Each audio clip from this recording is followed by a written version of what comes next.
இன்று என்ன பார்க்கிறோம் என்றால், தட்டுங்கள் உங்களுக்கு திறக்கப்படும். அது எப்ப சொல்றாருன்னா, கேளுங்கள் உங்களுக்கு கொடுக்கப்படும் சொல்லிட்டு சொல்றாரு அல்லவா. அப்ப 8ல என்ன சொல்றாரு, அது 7ல சொல்லிட்டு, ஏனெனில் கேட்போர் எல்லோரும் பெற்றுக் கொள்கின்றனர், தேடுவோர் கண்டடைகின்றனர், தட்டுவோருக்கு திறக்கப்படும். அப்படின்னா கேட்போர், அதாவது நம்ம கேட்போராக இருந்தால் பெற்றுக்கொள்ளலாம். அதான் நாம அங்க தெரிஞ்சுக்கணும். என்ன கேட்பவர்?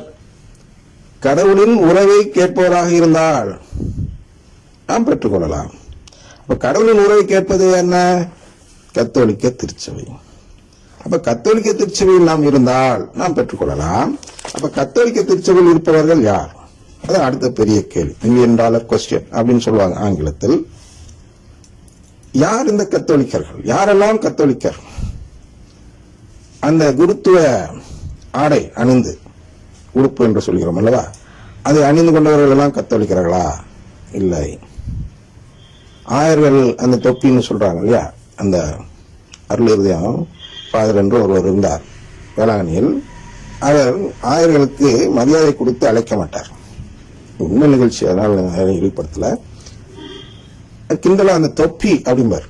அப்படின்னு என்னன்னா, அவருடைய நம்பிக்கை என்னன்னா, நானும் அதே அளவு தான் படிச்சிருக்கிறேன், ஆயிரம் அதே அளவு தான் படிச்சிருக்கிறார், இந்த தலையில வைக்கிற மட்டும் வித்தியாசம் இருக்கிறதுனால அவருக்கு எவ்வளவு பெரிய அதிகாரம் இருக்க பாருங்க அப்படின்னு சொல்லுவார் இல்லையா. அது போன்று ஏன் அப்படி சொல்றாருன்னா, நான் அடுத்து சொல்ல வர பாயிண்ட்ல அது கொஞ்சம் இருக்கிறது. ஆயர்களாக இருந்தாலும் அவர்களா கத்தோலிக்கிறா என்றால் அது ஒரு கேள்விக்குறிதான். எப்ப நான் விடைய சொன்னோன்னு பாருங்க. சிசிசி நம்பிக்கையில் முழுமையாக யார் நிலைத்திருக்கிறார்களோ அவர்கள்தான் கத்தோலிக்கர்கள். ஏதோ இங்க கத்தோலிக்க புத்தகத்துல தன்னை கத்தோலிக்கர் என்று திருமுழுக்கின் பொழுதோ, திருமணத்தின் பொழுதோ, குருத்துவத்தின் பொழுதோ பதிவு செய்து கொண்டவர்கள் எல்லாரும் கத்தோலிக்கர் என்று சொல்ல முடியாது. அவர்கள் நம்பிக்கை எங்கே இருக்கிறது என்று பார்க்க வேண்டும். அதனால்தான் அவன் அருங்குடை இயக்கத்தை கொண்டு வந்திருக்கிறான் சாத்தான். என்னன்னா, இவர்கள் இத்தனை நபர்கள் நம்பிக்கையற்றவர்களாக கத்தோலிக்க திருச்சபையில் இருந்து கொண்டு தங்களுக்கு மீட்பு பெறும் தகுதி இருக்கிறது என்று சொல்லிக் கொண்டிருக்கிறார்கள். ஆனால் இந்த இயக்கத்துக்கு மட்டும் நீங்கள் அனுமதி கொடுத்தீர்கள் என்றால், என்ன இயக்கம்? அடையாளம் காட்டும் இயக்கம். கடவுளுடைய பார்வையில் அவர் நிச்சயம் அது அருங்குடைன்னு சொல்ல மாட்டார். சாத்தானின் அடையாளம் காட்டும் இயக்கம், அது கடவுளுடைய பார்வை. அந்த அடையாளம் காட்டும் இயக்கத்தை திருச்சபையில் தொடங்க நீங்கள் அனுமதிக்க வேண்டும். 1965 கேட்கிறான் சாத்தாவடி போய். அவர் அனுமதி கொடுத்த பிறகுதான் வெனீரோ கண்ட்ரலமேசா, ஹாரல் ரானர் அப்படின்னு 2 குருக்கள் வேறு சபைக்கு போறாங்க. இங்கேருந்து குருமாதியான குருக்கள் தான், சரியா. இவர்கள் வேறு சபைக்கு போய் அங்கே இந்த தீய ஆவியின், தீய ஆவி என்றால் கரி எழுத்து தங்க எழுத்து தீய ஆவி இல்ல, தங்க எழுத்து பெற்ற தீய ஆவி. அப்ப ஏன் தீய ஆவி அப்படின்னு திருப்பி சொல்றேன்? தங்க எழுத்து இருக்கிறதுல தூய ஆவியா தானே இருக்கணும். அப்படின்னா தீய அப்படிங்கிறது எங்க வேலை செய்யுதுன்னா, கடவுளின் உறவை நம்பாத ஆவி, அறுவடை இயக்கத்தின் ஆவி. அந்த ஆவி அங்க பெந்தோஸ்து சபையில உருவாக்குறாங்க. 1952 இந்த ஆவி அங்க பெந்தோஸ்து சபையில செயல்பட்டு வரும்போது, இவர்கள் 1965 ஜன்னல்கள் திறக்கப்பட்டன. அப்படின்னா 2ஆம் வத்திக்கான் சங்கம் தொடங்கப்பட்டு நீங்க அந்த சபைகளுக்கும் போலாம் என்ற ஒரு நிலைப்பாடு திருச்சபை எடுத்தது. அதுக்கு முன்னாடி அந்த சபைகள் போகக்கூடாது என்ற தடை உத்தரவு இருந்தது. ஆனால் போறவர்கள் பாவம் செய்கிறோம் என்று தெரிந்து போனார்கள். இப்ப என்ன பண்ணாங்கன்னா, அந்த தடையை எடுத்துட்டாங்க. பாவம் அதே பாவம் தான், நீ வேணா போய் அந்த பாவத்தை செஞ்சுக்க அப்படின்னு திருச்சபை அனுமதித்தது. இவர்கள் அந்த ஜன்னல் வழியாக ஏறி குதித்து அங்கே சென்று, ஜன்னல்ல உண்மையான ஜன்னல்ல அந்த கொஞ்சோண்டு லூப் ஹோல், கொஞ்சோண்டு தளர்க்கப்பட்ட அந்த கோட்பாடு இதை பயன்படுத்தி கொண்டு இவர்கள் இருவரும் அங்கே செல்கிறார்கள். அங்கே போய் அதெல்லாம் கத்துக்கிட்டு அதே நம்பிக்கையை, அந்த நம்பிக்கையை கத்துக்கிட்டு, புரிஞ்சுங்க, அந்த நம்பிக்கையை கத்துக்கிட்டு அந்த நம்பிக்கையை எப்படி போதிக்கணும் அப்படிங்கிறத கத்துக்கிட்டு இங்கே போதிக்க தொடங்கி, அதுதான் இன்று ஒரு பெரிய இயக்கமாக திருச்சபை முழுவதையும் பிடித்து, அதாவது திருச்சபை முழுவதும்னா யாரெல்லாம் பிரேசலாட் சொல்றாங்களோ அவங்க எல்லாம் அந்த ஆவியை பிடித்துக் கொண்டவர்கள், அந்த தீய ஆவியை பிடித்தவர்கள். அந்த தீய ஆவி கொஞ்சம் கொஞ்சமா திருச்சபையை சாப்பிட ஆரம்பிச்சு இன்று ஏறக்குறைய அனைத்தையும் முழுங்கும் அளவுக்கு.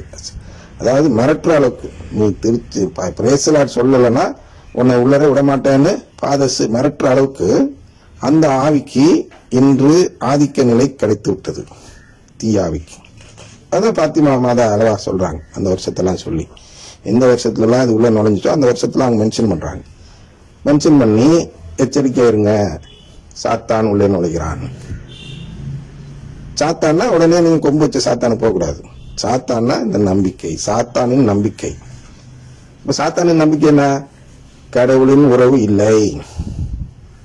அந்த நம்பிக்கை உள்ளே புகுந்து வருகிறது. எச்சரிக்கையா இருக்க வேண்டும். இது அவங்களுடைய செய்தி, உருவக மூலமாக சொல்லப்படும் செய்தி. அதாவது போப்பாண்டவரை கொலை செய்து விடுவார்கள் அப்படிலாம் சொன்னாங்கன்னா அந்த போப்பாண்டவர் நம்பிக்கையை கொலை செய்து விடுவார்கள். போப்பாண்டவர் ஒன்றும் ஆகமாட்டாரு. போப்பாண்டவரிடம் இருக்க வேண்டிய நம்பிக்கை, போப்பாண்டவர் மீது நமக்கு இருக்க வேண்டிய நம்பிக்கை, இதெல்லாம் அழிந்து வருகிறது, அழிந்து கொண்டே வருகிறது. அதனால்தான் இந்த தீய ஆவியை பிடித்தவரை இன்று கர்தினாலாக மாற்றியிருக்கிறார். ஏன்னா அதுல ஒரு தவறு அவருக்கு தெரியல, கரியெழுத்து இல்லை. இந்த ரெனீரோ கன்ட்ரோமேசான்ல அந்த கப்புச்சன் குருவிடம் கரியெழுத்து தங்கெழுத்து அடிப்படையில் இடப்பட்டு பார்க்கும்போது அவரிடம் எந்த குறையும் இல்லை. ஆனால் எந்த குறை இருக்கிறது? எது தீயது? அவரிடம் கடவுளின் குடும்பத்தின் மீது நம்பிக்கை இல்லை. இதை கண்டுபிடிக்க முடியல ஒரு போப்பாண்டவரால். அதனால என்ன ஆகுது? அவருக்கே நம்பிக்கை இருக்கிறதா இல்லையாங்கிறது கேள்விக்குறியாகிறது. இன்ஃபாலபிலிட்டி எல்லாம் சொல்லுவாங்க. இன்ஃபாலபிலிட்டிங்கிறது எக்ஸ் கத்தீட்ரால வருது. எக்ஸ் கத்தீட்ரால்னா அந்த குழு சேர்ந்து முடிவெடுத்து ஒரு தீர்ப்பு சொல்வது. இது அவர் சொந்த கருத்தை பத்தி பேசிட்டு இருக்கோம். சொந்த நம்பிக்கை, அவர் அறிக்கையிடாத நம்பிக்கை என்ன என்றால் இந்த ரெனீரோ கன்ட்ரோமேசா தவறு செய்யவில்லை அப்படின்னா போப்பாண்டவரும் கரியெழுத்து தங்கெழுத்து பாணியில தான் பார்க்கிறார் என்று தெரிகிறது. அப்ப போப்பாண்டவர் பெரிதா அடுத்த நிகழ்ச்சியில் வரும், போப்பா திருச்சபையா அப்படின்னா வரும். அதுல இப்போதைக்கு அந்த கேள்வி எடுத்துக்கொள்வோம். போப்பாண்டவர் பெரிதா திருச்சபை பெருசா? இல்ல எது பெருசு?